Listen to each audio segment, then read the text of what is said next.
I'm Tanya Curren of TV Scaly Adventures, and I wanted to show you something that Midwest Tongs offers on their website, and they have a knife line. Now, as a woman who is married to a man who loves knives, this was very important to us, and we also have a son who is an explorer, and he has a very extensive knife collection, including these from Midwest Tongs. Right here in my hand, I've got the EMT version, and I actually carry this one in my purse.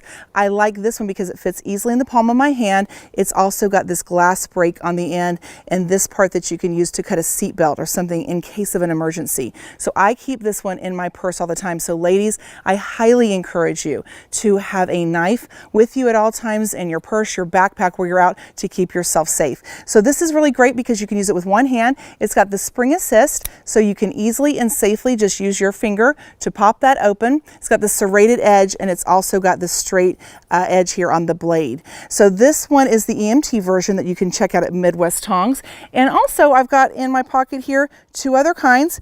What we love about these is the snake patterns. So it looks like snakeskin kind of on there. And so this is a great conversation piece.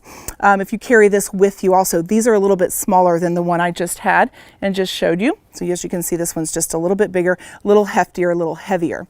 But they've got the belt clips on them as well, so you can clip them to your pants pocket or your backpack. And remember, this is a great tool. So this is very, very useful when you're out in the woods or on the job if you ever need a knife. So not only is it a cool conversation piece, but it's a tool and something that someone will really value. So they make great gifts for Mother's Day, Father's Day, birthdays, or just to have with you when you're about to go on your adventures. So check them out at tongs.com.